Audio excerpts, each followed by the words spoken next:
Atos dos Apóstolos, capítulo 1.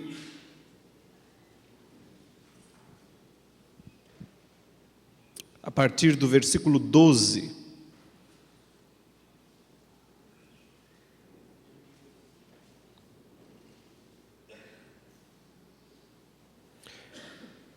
Então os apóstolos voltaram do Monte das Oliveiras para Jerusalém. A distância até a cidade é de cerca de 1 quilômetro. Quando entraram na cidade, subiram para o cenáculo, onde se reuniam Pedro, João, Tiago, André, Filipe, Tomé, Bartolomeu, Mateus, Tiago, filho de Alfeu, Simão o Zelote e Judas, filho de Tiago. Todos estes perseveravam unânimes em oração, com as mulheres, com Maria, mãe de Jesus, e com os irmãos dele. Naqueles dias, Pedro se levantou no meio dos irmãos, que formavam um grupo de mais ou menos 120 pessoas, e disse: Irmãos, era necessário que se cumprisse a Escritura, que o Espírito Santo predisse pela boca de Davi a respeito de Judas, que foi o guia daqueles que prenderam Jesus. Ele era um dos nossos e teve parte neste ministério. Ora, este homem adquiriu um campo com o preço da iniquidade e, caindo de cabeça, rompeu-se pelo meio, e todos os seus intestinos se derramaram. Isto chegou ao conhecimento de todos os moradores de Jerusalém, de maneira que em sua própria língua esse campo era chamado Aceldamá, isto é, campo de sangue. E Pedro continuou: porque está escrito no livro dos Salmos: fique deserta a sua morada, e não haja quem nela habite, e que outro tome o seu encargo. Portanto, é necessário que dos homens que nos acompanharam todo o tempo em que o Senhor Jesus andou entre nós, começando no batismo de João, até o dia em que foi tirado do nosso meio e levado às alturas, um destes se torne testemunha conosco da sua ressurreição.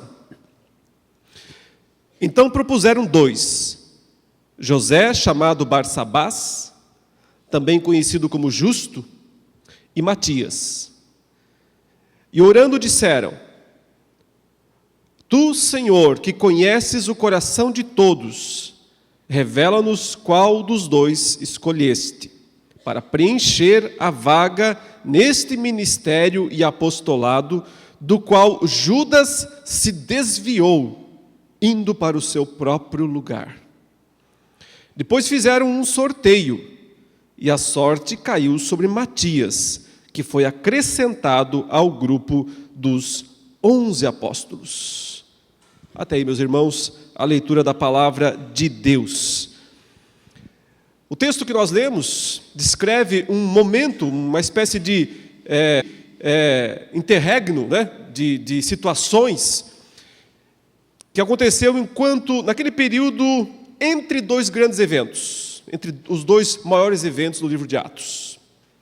A subida de Cristo aos céus e a descida do Espírito Santo em Pentecostes, no Atos 2. Então, tudo que o texto bíblico nos narra a respeito do que aconteceu nesse intervalo, está aqui, nesta passagem, nesse texto. O momento em que os apóstolos se reúnem para substituir o apóstolo traidor, Judas. Há muitas coisas importantes nessa passagem. Embora nós tenhamos aqui um texto descritivo, ou seja, que está descrevendo o que aconteceu, o que eles fizeram naquele momento, muitas coisas aqui são importantes para nós e nos ajudam a entender, ou nos dão dicas, ou nos dá dicas, né, essa passagem, sobre como proceder em certas situações que nós vamos sempre encontrar na igreja. Nós encontramos aqui uma explicação clara sobre quem pode ser apóstolo. Esse é o primeiro ponto importante que nós devemos olhar com cuidado. Em segundo lugar, nós também vemos aqui como lidar com uma situação difícil como essa que os apóstolos viveram, de ter alguém tão íntimo deles que se tornou um traidor. Como lidar com isso? Como entender isso? Os apóstolos aqui tiveram atitudes que nos são úteis. Ou seja, nós temos aqui, mais uma vez, aquela velha questão difícil de resolver, que gera muita polêmica entre os crentes, que é a questão do mal. Como lidar com isso que muitos chamam de o problema do mal? Judas foi um instrumento de Satanás para realizar algo maligno, terrível, e ao mesmo tempo foi útil. Contribuiu de alguma maneira para os propósitos de Deus. Como entender, não é, essa coisa tão complexa? Como lidar? Nós sempre estamos sujeitos, mesmo hoje, a deserções. Pessoas que chegam a assumir posições importantes no reino de Deus, reconhecidas de uma forma ou de outra, e de repente se tornam apóstatas. Meus irmãos, nós estamos no meio de uma guerra espiritual. Ela não acabou, ela continua. A vitória de Cristo, a ascensão de Cristo aos céus, fez com que ele colocasse os inimigos dele debaixo dos seus pés. Ele é o Rei dos reis, ele é o Senhor dos senhores.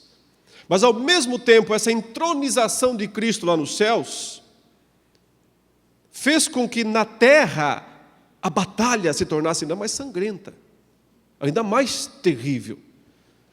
O autor do Apocalipse, o apóstolo João, descreve o capítulo 12, após a expulsão de Satanás dos céus, dizendo: ai da terra e do mar. O diabo desceu até vós cheio de grande cólera, sabendo que pouco tempo lhe resta. Então a descrição deste mundo se torna ainda mais dramática em termos de guerra, de conflito, de batalha, de luta. Tanto é que Paulo descreve, dizendo: a nossa luta não é contra a carne e o sangue, mas contra os principados. O inimigo nos espreita, nos afronta o tempo todo. Mas o pior, e essa passagem aqui tem algo importante a nos ensinar sobre isso, o pior parece ser o fato de que ele semeia seus soldados dentro da igreja. Uma coisa é enfrentar os soldados lá fora, são inimigos em formação, a gente os reconhece, a gente os vê, a gente os enfrenta. Quando o inimigo está fora, é mais fácil identificá-lo e lutar contra ele. Mas quando o inimigo está infiltrado, está dentro, é muito mais complicado, é muito mais difícil. Lembram-se, Jesus chamou o joio lá da parábola, onde também havia o trigo, e o trigo são os filhos de Deus, mas ele chamou o joio de filhos do maligno. Filhos do maligno, está lá em Mateus 13:38. E eles estão semeados, por assim dizer, no mesmo campo, dentro. Sim, irmãos, os filhos do maligno sempre estarão dentro, junto com os filhos de Deus. E Jesus disse que nós não podíamos tirá-los, arrancá-los, porque isso só poderá acontecer no juízo final. Mas às vezes eles se arrancam sozinhos. E aqui está o caso de Judas. A própria atitude dele revelou quem ele era. Mas isso, queridos, causou um grande distúrbio no meio daquela igreja, daquele grupo de 120, apenas 120 pessoas restaram daqueles 3 anos e pouco do ministério de Jesus.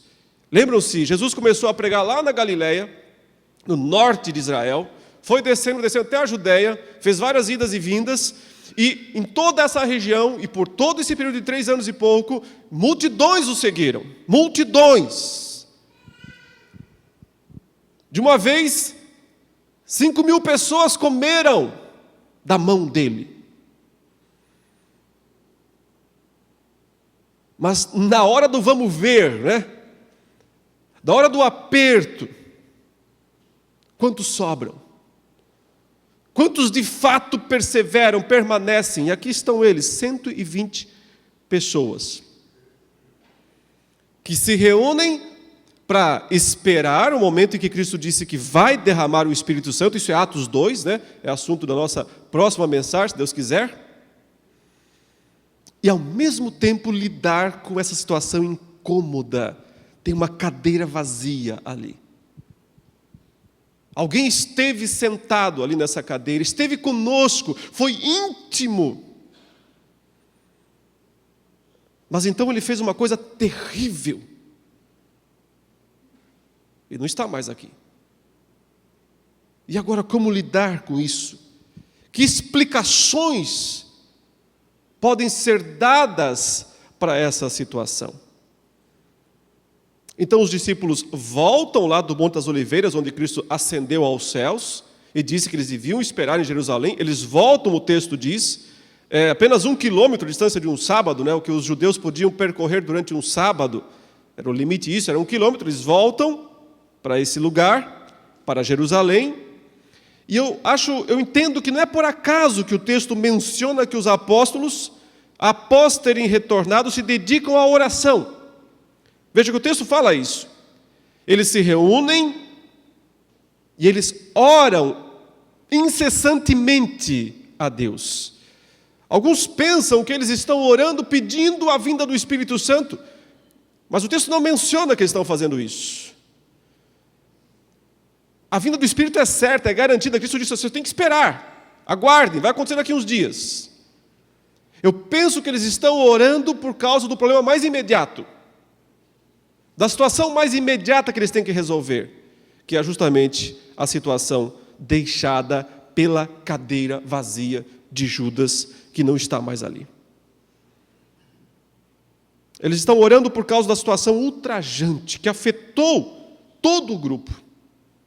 Sabe, a gente não tem condições aqui, quase 2.000 anos depois, de ler os sentimentos daqueles homens, mas certamente eram sombrios com relação àquela pessoa, um amigo muito próximo, muito pessoal deles. E, de repente, esse homem se tornou quase que um demônio, pela sua própria atitude. Então, os discípulos vão orar. E isso já nos ensina algo muito importante. Nenhuma atitude na igreja deve ser tomada sem muita oração, sem muita busca de Deus. Nós confiamos muitas vezes na nossa organização. Nós confiamos muitas vezes nos exemplos do passado. Nós seguimos aquilo que já deu certo uma vez e temos a tendência de apenas imitar isso e continuar fazendo as coisas automaticamente. Isso é perigoso. A guerra espiritual, o confronto com as trevas, exige de nós prontidão. E prontidão significa oração. Quando Paulo descreve a armadura de Deus em Efésios 6, ele descreve peça por peça da armadura: escudo da fé, capacete da salvação, os sapatos do Evangelho, da pregação do Evangelho, mas ele termina dizendo: orando em todo o tempo. Orando em todo o tempo. Porque a batalha não é contra carne e sangue, e sim contra poderosas, perversas, terríveis, malignas forças espirituais. E aqui estão os discípulos de Cristo orando antes de agir, orando antes de fazer qualquer coisa, esperando o Senhor dar o direcionamento, para então tomar uma atitude. Note também que o texto faz questão de mencionar que mulheres estão presentes, não sobraram muitos homens, essa que é a verdade. do tempo do ministério de Jesus, e as mulheres foram muito fiéis nesse sentido. Elas arriscaram a vida, elas estavam lá junto da cruz. Elas foram as únicas que não fugiram, essa que é a verdade. Os demais apóstolos fugiram. Elas mostraram muito mais confiança no Senhor. Foram as primeiras a ir ao túmulo. É verdade que então não estavam esperando ressurreição, estavam lá para tratar do corpo de Cristo. Mas o Senhor se revelou a elas, mostrando que o Senhor tem seus discípulos, tanto entre homens quanto entre mulheres. Ele não faz acepção de pessoas. A mãe de Jesus também é mencionada aqui. E os seus irmãos, a sua família. É curioso, no entanto, que essa é a última vez na Escritura que a mãe de Jesus será mencionada. É a última menção. Se você ler daí para frente, você não vai ver uma menção explícita a Maria, mãe de Jesus. Claramente ela cumpriu sua função. Bendita entre as mulheres. Deu à luz, entregou o seu filho ao mundo. O Filho de Deus. Mas cessou sua tarefa aqui. Se tivesse ainda alguma participação, o restante do Novo Testamento mostraria, diria. Mas ela encerrou sua função aqui. Os apóstolos de Cristo é que irão à frente e que farão o trabalho necessário a partir de Atos 2. A menção à família de Cristo é importante porque, lembre-se, eles não criam nele, exceto Maria, evidentemente que sempre soube quem Jesus era. O texto diz que Maria guardava aquelas coisas no coração, então ela sabia quem Jesus era de fato. Mas os outros irmãos de Cristo, filhos de Maria com José, não criam em Cristo. Aparentemente só vieram a crer aqui, nesse momento, após a morte e a ressurreição de Jesus. E um deles, ou dois pelo menos, terão uma função muito importante depois. Tiago, que se tornará mais tarde o líder da igreja em Jerusalém, e Judas, que também escreverá uma das cartas menores, é verdade, do Novo Testamento, mas terá sua participação. Infelizmente, a família de Cristo só se converteu no final, após a ressurreição de Jesus. Mas ainda assim, se converteu, e graças a Deus por isso. O lugar onde eles estão reunidos, o cenáculo, na verdade quer dizer uma sala no segundo andar. Era um esconderijo, na verdade. Um lugar onde eles se reuniam, ainda com medo dos judeus, antes de Cristo se ressuscitar. Já era o mesmo lugar, provavelmente, que Cristo fez a última ceia. Ou seja, era um ambiente muito familiar. E aí voltamos outra vez a Judas. Por quê? Porque naquele cenáculo, naquele lugar, ele esteve presente muitas vezes. E no final, naquele lugar, ele decidiu-se por trair a Jesus. E Jesus anunciou ali mesmo que ele seria o traidor. E Judas pega do bocado de Cristo e vai, e o texto diz, possesso pelo diabo, possuído por Satanás, ele vai vender Jesus por 30 moedas de prata. Então, meus irmãos, eles estão todos ali orando em busca de uma solução para a situação deixada por Judas. O impacto da traição sobre aquele grupo foi muito forte. Eles tomaram consciência naquele momento da guerra espiritual em que estavam envolvidos. É só lembrar, como eu já disse, que os evangelhos, tanto de João quanto de Lucas, dizem que Satanás possuiu Judas e o usou para trair Jesus. Lucas fala isso no capítulo 22, verso 3, e João fala isso no capítulo 13, verso 27. Aqui está o motivo, então, dessa oração. Muitas vezes nós não percebemos os aspectos espirituais que estão por trás das atitudes humanas. E por isso precisamos orar mais. Nenhuma atitude da igreja deve ser tomada sem muita oração.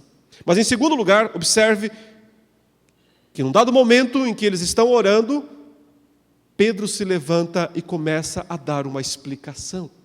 Uma explicação para o fato. Todos queriam ouvir alguma coisa, eles estavam confusos. Como assim? Ele era um dos nossos, desde o início nos acompanhou, e agora olha o que aconteceu com ele. Ele se matou, olha, ele caiu de cabeça, ele se rasgou ao meio, as suas entranhas se derramaram, coisa terrível.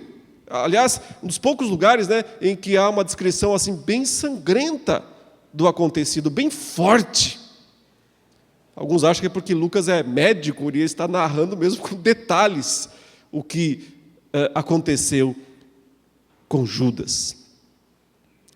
Então Pedro se levanta a fim de dar uma explicação a respeito do que havia acontecido com Judas. Mas aqui é que está a parte muito importante, muito interessante. Ele não procurou dar explicações humanas. Ele não tentou encontrar, motivos ocultos. Ele não tentou acusar uns, justificar outros.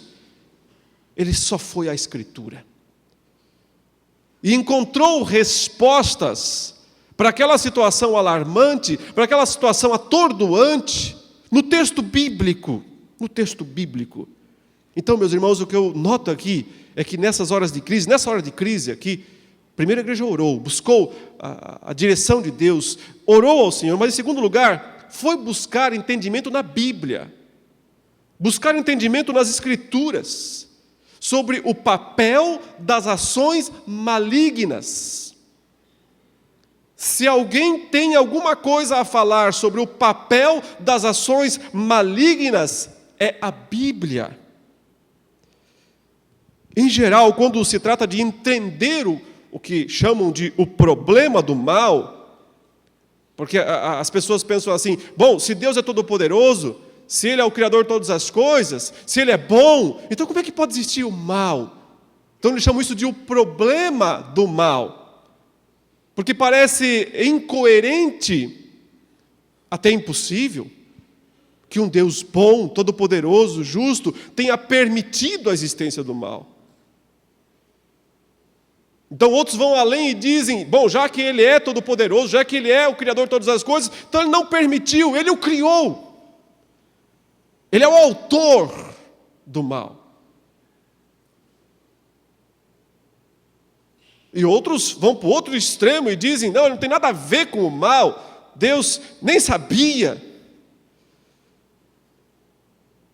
E assim tiram de Deus soberania, poder, conhecimento. E o que se percebe é que, em geral, quando as pessoas tentam lidar com o problema do mal, qual é o seu norte? Qual é o seu direcionamento? O que serve de fundamento? Eu digo a você, a razão humana. Eles tentam entender essas coisas baseados na razão humana, em lógica, em deduções lógicas, deduções filosóficas. Eles pensam que a razão humana decaída conseguirá dar resposta para o maior dos enigmas, ou pelo menos um dos maiores enigmas que existem.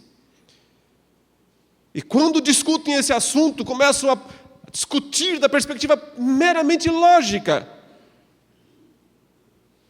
Tenho para mim que a lógica, que os esquemas filosóficos têm pouco a nos dizer sobre essas coisas. Mas a Escritura tem muito a nos dizer, nós precisamos ouvi-la.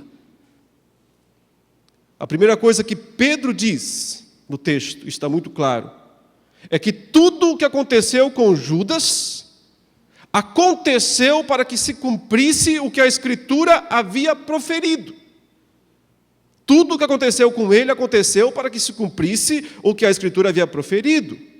Isso nos mostra que a terrível traição de Judas não foi algo imprevisto, não pegou Deus de surpresa, não foi aleatório, fora do controle da jurisdição divina. Ao contrário, foi tão controlado o que ele fez, que tudo estava previsto, nos mínimos detalhes.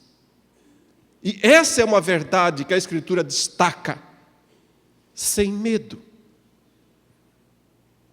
Mas, por outro lado, a responsabilidade pessoal de Judas é amplamente descrita. Pedro atribui a ele as ações perversas. Ele foi o guia daqueles que prenderam Jesus. Ele, Pedro diz enfaticamente. E no final da declaração, no verso 25, eles dizem conjuntamente: foi para o seu próprio lugar. Foi para o seu próprio lugar. É uma expressão muito interessante, quer dizer, ele foi para onde ele merecia. Ele foi para o lugar que é dele. E que lugar ele foi? Para o inferno. Para a condenação eterna. Foi para esse lugar que é próprio, que é dele. Porque ele merecia ir para lá. E antes disso, despencou, tendo se enforcado, despencou e se rasgou. E o texto está dizendo, foi para o seu lugar. Para o lugar que lhe é de direito. O lugar que lhe é de direito. E o texto sustenta essas duas coisas ao mesmo tempo. E isso é tudo o que a Escritura tem a dizer sobre o mal. Isso é tudo o que ela tem a dizer. Qualquer tentativa de ir além disso não serve a propósitos piedosos. Pode servir a propósitos especulativos, interesseiros, mas não serve a propósitos piedosos. Qualquer tentativa de ir além dessas declarações que a Escritura faz. A Escritura, por um lado, atribui a Deus soberania sobre o mal, mas não autoria. A autoria, é atribuída aos agentes livres, os quais devem pagar por isso. E como a Escritura diz claramente, pagam. Vão para o seu próprio lugar. Então a condenação de Judas é tanto descrita em termos de consequência direta de seus atos, ele foi e se matou, e suas entranhas, seus intestinos se derramaram, e ele foi para o seu próprio lugar, quanto em termos de predição, ou seja, Deus determinou que isso acontecesse. E essas duas coisas sempre aparecem conjuntamente na Escritura, por isso, isso é tudo o que nós podemos afirmar. Em João 17:12, Jesus se pré-pronunciou a respeito de Judas, antes que acontecesse o fato. E ele disse o quê? Falando com o Pai, em oração, João 17:12, Jesus diz ao Pai, quando eu estava com eles quem? Os meus apóstolos, os meus discípulos, guardava-os no teu nome que me deste e protegi-os, e nenhum deles se perdeu. Exceto o filho da perdição, para que se cumprisse a Escritura. Esse é o padrão. Isso é tudo que a Escritura tem a dizer. Ela não vai dizer nada mais do que isso. Ela só diz isso. Ir além disso não serve a propósitos piedosos. Jesus volta a falar sobre isso na hora da ceia. Em Lucas 22. Texto fácil de lembrar, né?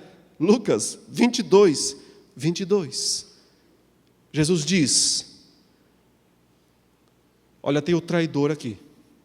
Está no versículo anterior. O traidor está nesse cenáculo. O traidor está nessa mesa. As mãos dele estão nessa mesa. Mãos sujas, mas estão nessa mesa.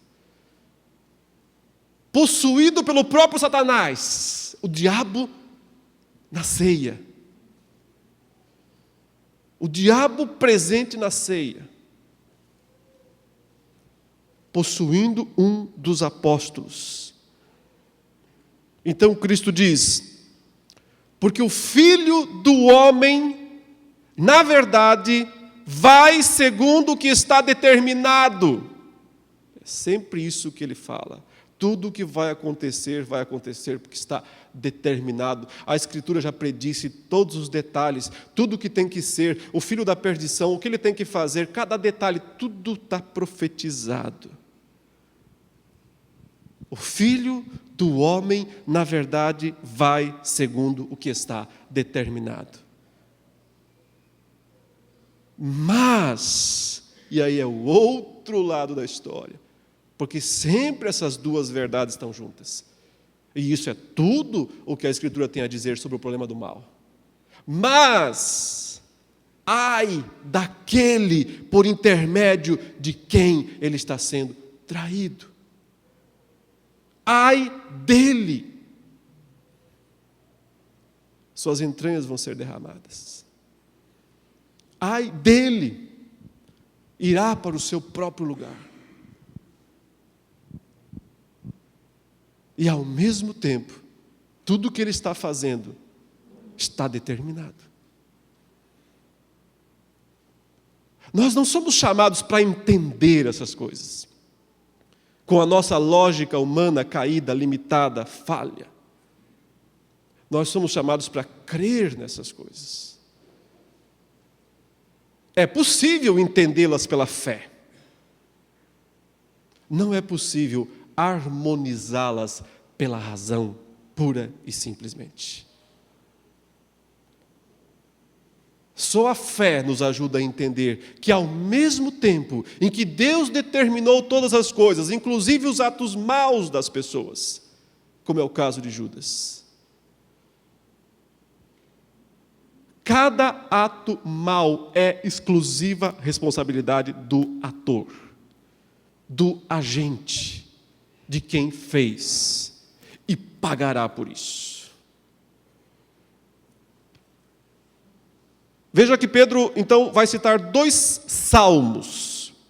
Primeiro ele cita o Salmo 69, verso 25, fique deserta a sua morada, como um anúncio profético do que aconteceria com Judas. E depois ele cita o Salmo 109, verso 8, tome outro o seu encargo. O Salmo 69 é o segundo salmo mais citado no Novo Testamento. O mais citado é o 22, em relação aos acontecimentos da vida de Jesus, eu estou dizendo.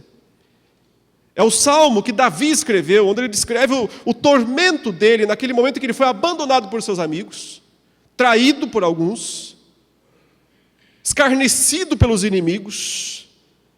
Então ele faz aquela oração imprecatória, onde ele pede que a morada dos seus acusadores fique deserta. O sentido é que a casa deles acabe, a descendência deles acabe, seja destruída. Pedro, inspirado pelo Espírito Santo, diz que isso também se cumpre em Judas. Uma profecia com 2 cumprimentos. Um cumprimento antigo, lá nos dias de Davi, de alguma maneira, e um cumprimento nos dias de Cristo. Como quase todas as profecias sobre Jesus têm 2 cumprimentos.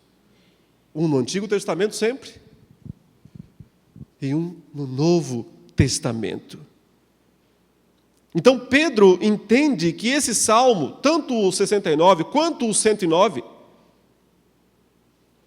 em última instância se cumprem em Jesus e Judas, não em Davi e seus inimigos.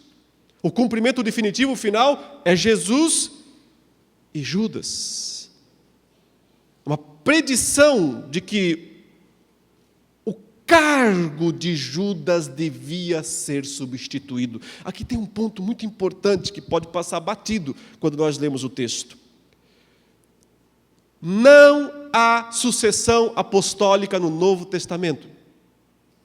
Não há sucessão apostólica no Novo Testamento. Quando Tiago morre, alguns talvez anos depois desses fatos aqui, ele é o primeiro apóstolo a ser morto, não é? Irmão de João, Tiago, um dos filhos de Zebedeu. É o primeiro mártir, o primeiro apóstolo a ser morto. A igreja não se reúne para escolher o substituto de Tiago. Não, Tiago não tem substituto. Mas a pergunta é, por que Judas teve? Por que Judas teve substituto? E a resposta é, porque a Escritura disse que ele devia ter. É isso que Pedro está fazendo. Ele não está aqui escolhendo textos aleatórios. Ele está dizendo, isso está profetizado. A Escritura disse que ele devia ter substituto. Ela disse tanto que ele trairia Jesus, quanto que ele devia ser substituído. Então a razão pela qual ele se reúne aqui antes do Pentecostes para escolher o substituto de Judas, não é porque eles vão fazer isso cada vez que um apóstolo morrer. Não. É porque esse é um caso específico, especial, único. A Escritura disse que ele devia ser substituído. Pedro buscou esse entendimento na Escritura, entendeu isso e fez isso. E então eles substituem Judas exatamente por causa disso. E aí, é claro, eles têm que chegar a um método. De que maneira eles fariam isso? Como é que eles iam escolher, como é que eles iam substituir um apóstolo traidor para poder cumprir o que a Escritura disse que devia acontecer? Então, os versos 21 a 26 revelam o modo como eles escolheram o novo apóstolo. O registro em si contém muitas coisas instrutivas para nós como igreja hoje, apesar de que, como eu já disse, isso aqui é um acontecimento ímpar. Isso aqui não é uma coisa corriqueira, a igreja vai fazer isso toda vez. Não, isso aqui aconteceu uma única vez por todas. Mas ainda assim, alguns princípios aqui podem ser úteis, continuam sendo úteis para nós. Já disse, repito, não há sucessão apostólica no Novo Testamento. Não há. Os apóstolos são apenas aqueles que Cristo chamou e ponto final. Não substitui. O único substituído é Judas, porque a Escritura mandou que ele fosse substituído. Mas veja que há um critério para o apostolado bastante claro nessa passagem. Basicamente precisava ser alguém que viu Jesus vivo. Viu Jesus vivo. De preferência, antes dele morrer e com toda a necessidade, depois dele morrer. Porque o ponto central é testemunha da ressurreição. Testemunha da ressurreição. O que é um apóstolo? O que é um apóstolo? Alguém que viu Jesus ressuscitado antes que ele subisse aos céus. Ou então, de alguma maneira, numa aparição extraordinária dele, chamando, convocando. Por isso Paulo poderá dizer mais tarde, embora eu seja um tardio, um nascido fora do tempo, mas eu vi o Senhor. Aliás, ele coloca uma pergunta para os seus inquisidores. Não sou apóstolo? Não vi o Senhor? Por acaso eu não vi o Senhor? Ele pergunta. O que ele quer dizer é, eu vi. Vivo. E por isso, por ele, eu morro. Porque eu o vi vivo, eu morro, se for preciso. Como de fato morreu. Por causa dele.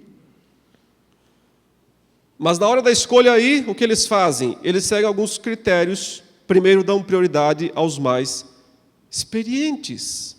Vamos escolher alguém aqui entre aqueles que estiveram conosco desde o começo.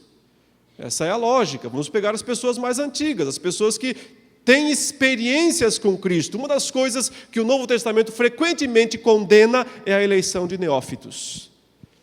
Neófitos, pessoas recém-convertidas. Não é preconceito, não, hipótese alguma. É simplesmente o entendimento de que um caminho tem que ser percorrido. de amadurecimento, de discipulado, antes que a pessoa possa ser um apóstolo, ou um presbítero, ou um diácono. Qualquer desses cargos devem ser ocupados por pessoas experientes. Não quer dizer necessariamente idade. Nem sempre idade significa experiência na fé. Mas conhecimento da palavra de Deus, conhecimento de Jesus Cristo, conhecimento teórico e prático. Paulo fala dos diáconos, por exemplo, sejam primeiro experimentados, depois exerçam o ministério. Que sejam testados, que possam mostrar na prática que realmente têm o chamado, a capacitação. Então o critério deles é bem simples, vamos pegar as pessoas mais experientes em primeiro lugar. As pessoas que de fato têm mostrado por suas vidas que perseveram. O próprio Paulo teve a visão de Cristo no caminho de Damasco, mas não saiu já pregando a palavra, não. Ele descreve aos Gálatas, a gente está estudando durante a semana, inclusive esse texto, que foram 3 anos. 3 anos antes de ir anunciar a palavra de Deus. Estamos falando de Paulo. Ninguém foi mais capacitado pelo Espírito Santo do que ele para pregar a mensagem do Evangelho, e mesmo assim teve os seus 3 anos de treinamento. A Bíblia fala que se a gente escolhe um neófito, um novo na fé, para ocupar cargo importante na igreja, a consequência é que é muito fácil ele se ensoberbecer. E, consequentemente, vai incorrer, Paulo diz, na condenação do diabo. É espiritual, sempre é espiritual. O diabo sempre está por trás dessas situações, tentando levar a igreja a escolher as pessoas erradas. A pior coisa que pode acontecer é colocar a pessoa para fazer a função que Deus não deu. Essa é a pior coisa que a gente pode fazer, tanto pela igreja quanto pela própria pessoa. Então eles chegam a 2 nomes, ou seja, eles não deixam a coisa totalmente aberta, vamos votar em qualquer um aqui, não, eles chegam a 2 nomes, portanto seguem critérios lógicos, o reconhecimento da igreja faz parte do processo, mas eles não querem ter a palavra final. A palavra final sobre quem deve ser. É interessante que os 2 nomes propostos, eu não sei se isso tem algum sentido, algum significado a mais, ou se é mera coincidência, mas observe que, dentre os 2 nomes propostos, um deles tem um nome bem composto, né? Um nome bem pomposo. Então propuseram 2, José chamado Barsabás, também conhecido como Justo. Quantas palavras para descrever um dos candidatos? Tem um monte de atributo aí. E o outro, Matias. E Matias. E não fala nada sobre Matias. Isso tem um lado bom e um lado ruim aqui na história. O lado bom, é claro, a ideia é o seguinte: Deus não julga por nomes, por títulos, por PhDs, por não sei o que lá. Deus não julga por essas coisas. Esse é o lado positivo. Agora, o negativo é que a gente continua sem saber nada sobre Matias. Nem antes, nem depois. Informação nenhuma. Mas ele foi o escolhido de Deus para se assentar na cadeira de Judas, acrescentado ao grupo dos apóstolos. Mas tem uma coisa muito curiosa aqui, que nos deixa com uma intriguinha, né? uma pulguinha atrás da orelha. Mas e esse sorteio? Qual a razão de fazer esse sorteio? O texto diz que eles lançaram sortes, e as sortes, que eles não dizem o que é, caiu em cima de Matias. E eles entenderam então que Deus estava dizendo que era para escolher Matias. Não dá para saber que tipo de sorteio foi esse. A ideia só é jogar alguma coisa para cima, e essa coisa, será o quê? Caiu em cima de Matias. Não sei se é em cima dele, ou em cima do nome dele, ou se eles colocaram algum objeto no chão para dizer: isso aqui é de Matias, isso aqui é de Justo, do Barsabás, do José. Um nome bem grandão, outro bem pequenininho. Então sabe o que é, como é que foi. O texto não faz questão de nos dizer, mas nos deixa com essa pergunta. Então, será que nós devíamos, de hoje em diante, fazer isso também, pastor? O que acha? Vamos escolher os presbíteros jogando sorte, no dado, rodando alguma coisa? Será que essa é uma boa maneira de fazer escolha? Então, deixe-me antes, rapidamente, dizer que essa era uma prática comum no Antigo Testamento. Por mais estranho que soe para nós hoje, era uma prática comum no Antigo Testamento. Por exemplo, quando os israelitas chegaram do Egito e entraram em Canaã, eles lançaram sorte para distribuir a terra e determinar qual pedaço era de quem. Você pode ver isso em Números 26, 55, em Josué 14, 12, primeiro livro das Crônicas, capítulo 6, verso 54. Eles jogaram sorte para descobrir de quem que era o pecado quando Acã foi indicado. Acã não reconheceu o próprio pecado, e eles jogaram as sortes, e ela caiu sobre Acã, em Josué 7, 16 a 18. Jogaram sortes para eleger Saul, o rei de Israel, 1 Samuel, capítulo 10, versos 20 a 21. Jogaram sortes para determinar o número e o tempo de os sacerdotes e levitas servirem no templo. Está lá em Neemias 10, 34, já na volta do exílio, e também no capítulo 11, verso 1. Então, era uma prática comum no Antigo Testamento. A pergunta é, deve-se continuar no Novo Testamento? Então, é preciso lembrar aqui que essa é também a última referência a alguma coisa em toda a Bíblia. Eu acabei de dizer que foi a última referência feita a Maria. Depois disso, ela não tem mais nenhum papel, nenhuma participação. E é também a última referência a se jogar sortes para se tomar uma decisão. Então, com base nisso, muitos intérpretes entendem que, após Atos 2, quando o Espírito Santo veio, desceu sobre os apóstolos e lhes deu aquele entendimento todos, eles não usaram mais essa técnica, não usaram mais essa prática de jogar sortes. Teria, então, terminado, encerrado esse período. Ela se tornou desnecessária. Essa é a ideia. De fato, não há mais nenhuma menção ao uso desse tipo de recurso para determinar quem deve ser, quem deve servir. Eu entendo, eu sei que esse é um texto que nós não vamos conseguir ter uma interpretação unânime e definitiva. Algumas pessoas continuam usando essa prática. Eu entendo que aquilo se deu por causa, mais uma vez, da situação específica. Eles estão elegendo o substituto de um apóstolo traidor. Esse é um caso único. Nenhum dos outros vai ser substituído depois. Esse é o último caso. É uma situação única, específica, e eles não queriam ter a palavra final. Então, fizeram um sorteio. E deixaram o Senhor dizer quem Ele queria.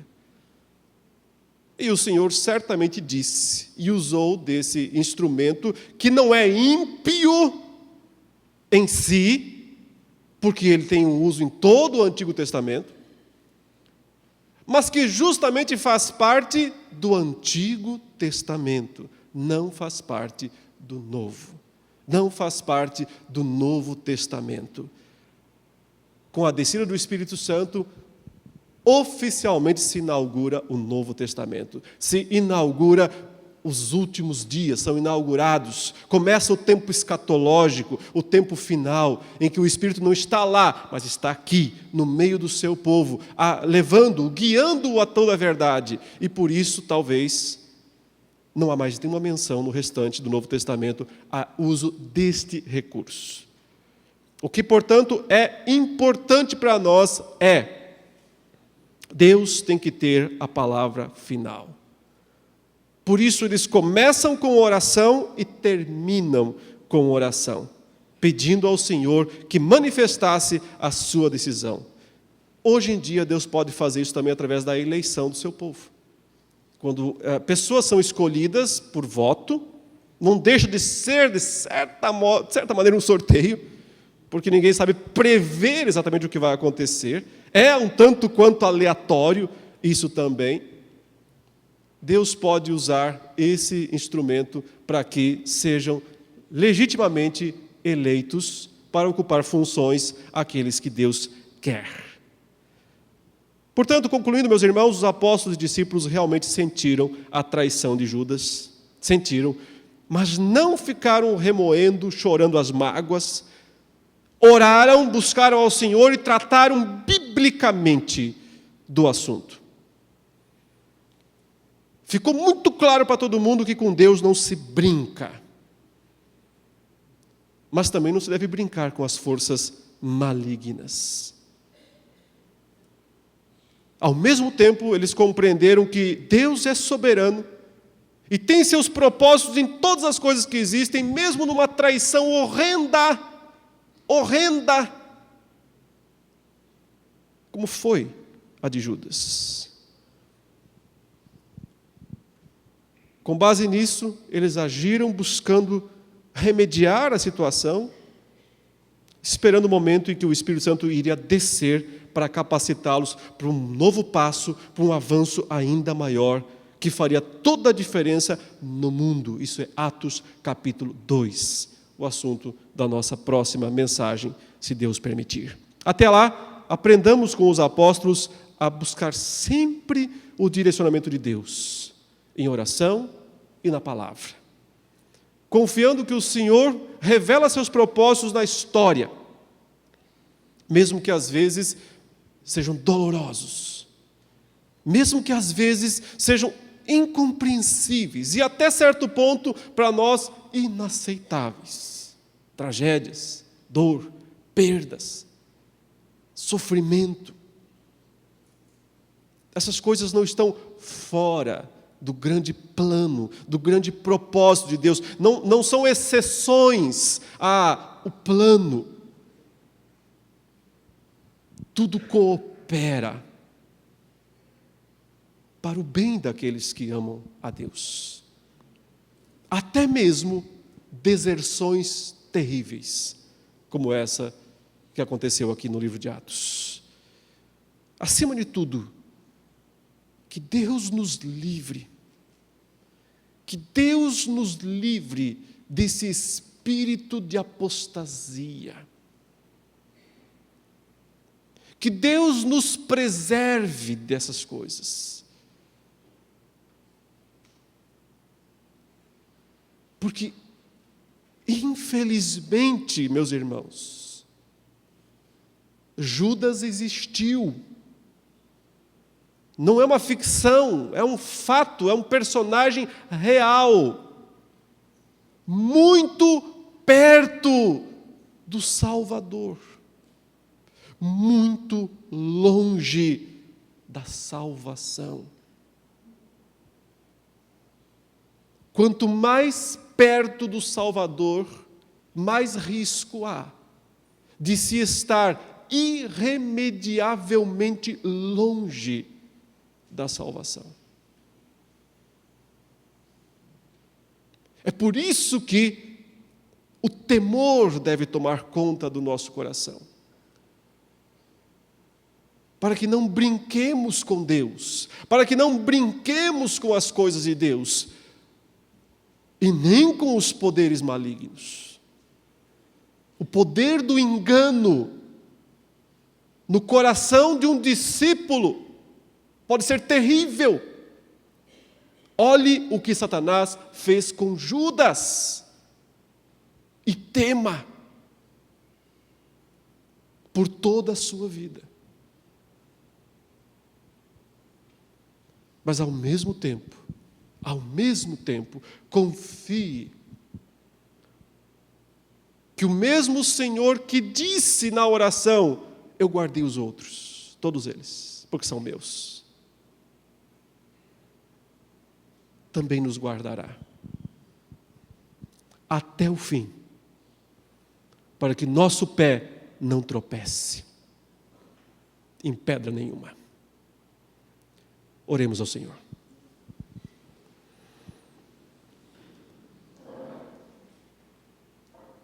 Guarde-nos, ó Pai, do teu santo caminho. Livra-nos de tropeçar nas pedras de tropeço. Tantas delas estão lá dentro do nosso coração. Ajude-nos, Senhor Deus, a experimentarmos a segurança, a certeza da nossa salvação, não baseada em nossos méritos, em nossos esforços, em nossos cargos, no que já fizemos por Cristo, mas única e exclusivamente na graça, na misericórdia do amado pastor nosso, Jesus Cristo, que a si mesmo se deu, antes de tudo como cordeiro, para perdoar os nossos pecados, mas vive como pastor para nos manter em seu rebanho. Ajude-nos a compreender a cada dia esse grande privilégio da graça do Senhor em nós. E se há alguém aqui, hoje, que ainda não é um verdadeiro discípulo de Jesus Cristo, que tem flertado com as trevas, que tem levado a vida de forma descuidada, que o Senhor conceda entendimento, ó Deus, para que perceba o risco e, ao mesmo tempo, corra para o refúgio da graça do Senhor e Salvador Jesus Cristo. Conceda-nos, ó Deus, a graça da perseverança até o fim. Direcione nossas vidas, ajude-nos em cada decisão que nós temos que tomar, para que em cada uma delas glorifiquemos o Teu nome. É o que nós te pedimos e te agradecemos em nome de Jesus. Amém.